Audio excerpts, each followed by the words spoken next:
Seguindo aqui, a gente fala agora da Roche Pharma Brasil e o Hospital AC Camargo, que se uniram para baixar os preços de remédios contra o câncer. Sobre isso eu converso agora com o Paulo Moretti, de líder de acesso à saúde da Roche Pharma Brasil. Tudo bem, Paulo? Boa noite, seja muito bem-vindo.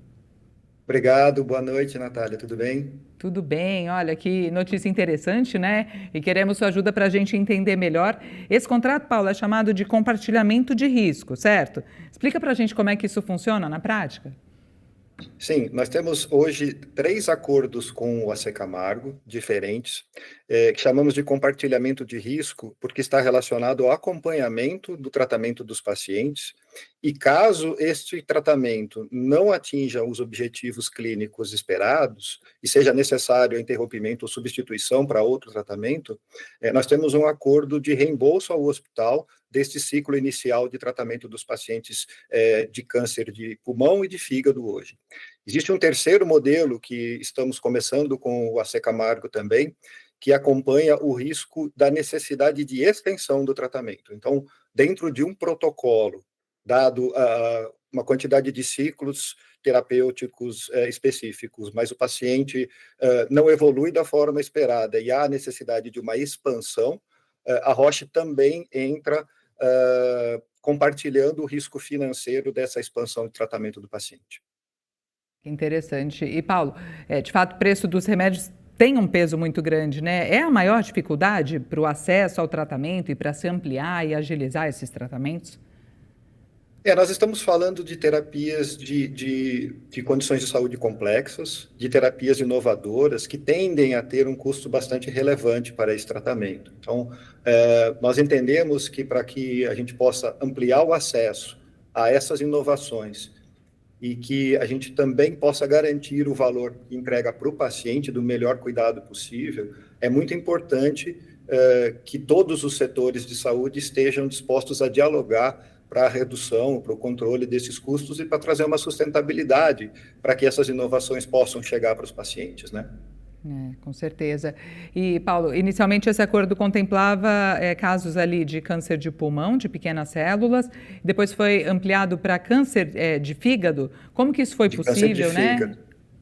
Desculpa. Sim. O primeiro acordo que nós firmamos com o AC Camargo foi em 2022. Tá. E já previa este acompanhamento dos pacientes com câncer de pulmão inicialmente. À medida em que foi evoluindo de forma satisfatória e os pacientes, na verdade, assim, nós vimos um resultado muito positivo, nós esperávamos uma necessidade de acesso a este acordo com pacientes que não evoluíssem de forma satisfatória mais cedo, mas demoramos 2 anos, ou seja, o resultado foi muito positivo, 85% dos pacientes respondiam de forma positiva ao tratamento, então a primeira falha aconteceu quase 18 meses depois do início.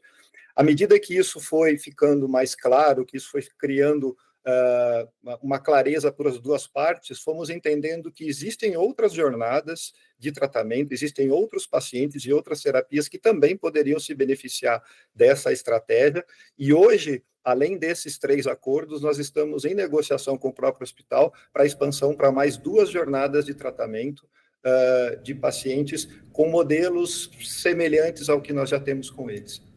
Legal, Paulo. E só para incluir todo mundo na conversa, porque quem é do setor médico pode, né, entender como óbvio, mas esses tratamentos, a gente está falando, é quimioterapia? Não são quimioterapias, são imunoterapias, são tratamentos específicos para o câncer de pulmão e de mama, e são as terapias mais inovadoras que existem no momento, né? Por isso, geralmente relacionados a custo, geralmente relacionados à maior dificuldade de acesso dos pacientes. E aí, Paulo, vocês implementaram um modelo inédito no Brasil, né, para oncologia, que é baseado num teto de gastos. O que isso significa nesse setor? Quais são os resultados? O que você pode compartilhar com a gente? Exatamente. Na verdade, esses modelos de divisão de risco, no conceito do que se discute globalmente, inclusive nos setores aqui no Brasil, eles já existem há algum tempo. A grande dificuldade, a grande diferença que existe nesta iniciativa é exatamente o resultado positivo que conseguimos, e nas situações em que aconteceram as necessidades de troca, a efetivação mesmo do ressarcimento ao hospital. E agora existe esse modelo, esse novo contrato que fizemos, que você comentou, ele tem a ver, o teto está relacionado à extensão do tratamento. Então, se caso o paciente venha a necessitar da extensão do que está programado, a Roche vai arcar com essa extensão. Acreditamos que também vamos ter bons resultados e a quantidade de, vamos dizer assim, de extensões, de falhas ou de necessidades de expansão vão ser menores do que a gente imagina, como esses 2 primeiros acordos já nos mostraram. Legal. Acho que é legal a gente dar também um contexto, né, da dimensão disso, da importância, inclusive, do AC Camargo, né, como uma instituição de excelência e muito abrangente, né, Paulo? O AC Camargo sempre foi muito parceiro nestas discussões. O AC Camargo é um hospital de referência para as discussões de inovação na relação com os pagadores, na relação com a indústria, na relação com o SUS. Mas eu queria salientar também que esses modelos a gente tem discutido com todos os setores da saúde, seja operadoras de saúde, hospitais, grandes grupos. Estamos abertos, inclusive, para a discussão com o setor público. Já existem algumas iniciativas também em outros grupos para a expansão de conceitos semelhantes, porque nós acreditamos que a parceria com todos os setores é o que vai facilitar o acesso aos pacientes que precisam e a sustentabilidade do sistema como um todo. De fato, né, que muita gente escute essa conversa, né, e se debruce sobre isso, porque de fato parece ser um modelo que pode ter um impacto muito grande, pode inspirar, né, outras iniciativas desse tipo. E para a gente fechar, o que os dados mostram sobre o impacto desses modelos? Especificamente neste exercício com o AC Camargo foi muito interessante, porque nós conseguimos, aí desde 2022, acesso para 12 pacientes que de outra forma teriam muita dificuldade de acesso ao tratamento. E como eu comentei, o resultado positivo obtido com o tratamento superou os dados clínicos que tínhamos para fazer o desenho do modelo, ou seja, 85% dos pacientes responderam de forma positiva.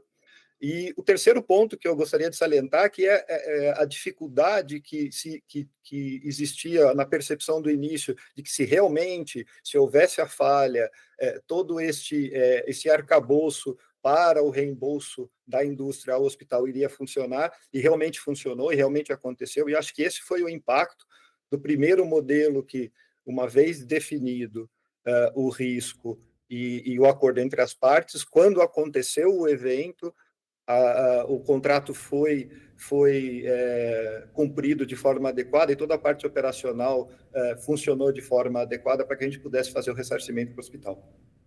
E, Paulo, vocês, né, gostam de sinalizar que a virada de chave para a saúde no Brasil é o foco no valor e não no volume. Você pode explicar melhor esse conceito?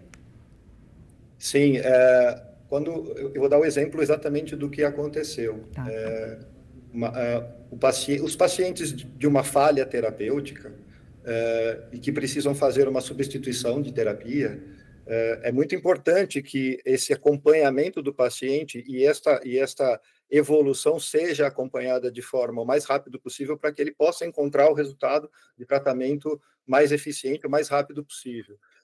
Em muitas situações onde, por diversos motivos, o acompanhamento não é feito tão próximo, e o cuidado não é feito tão próximo, e os ajustes terapêuticos não acontecem, é o que a gente chama de desperdício na saúde, né? Eu acho que quando a indústria também se coloca no sentido de dividir o risco, para que a gente possa olhar para o paciente e entregar para ele a melhor terapia que ele necessita, isso alinha todos os incentivos, seja dos prestadores, serviços de saúde, das fontes pagadoras e da indústria, para levar o melhor cuidado para o paciente, colocando ele mesmo no centro de todo o sistema. Então, né, além de saber de toda a evolução no tratamento do câncer, a gente saber também dessa evolução nesses modelos e nessas relações. Paulo Moretti, líder de acesso à saúde da Roche Pharma no Brasil. Muito obrigada, viu, pela entrevista. Ótima noite para você. Muito obrigado, boa noite.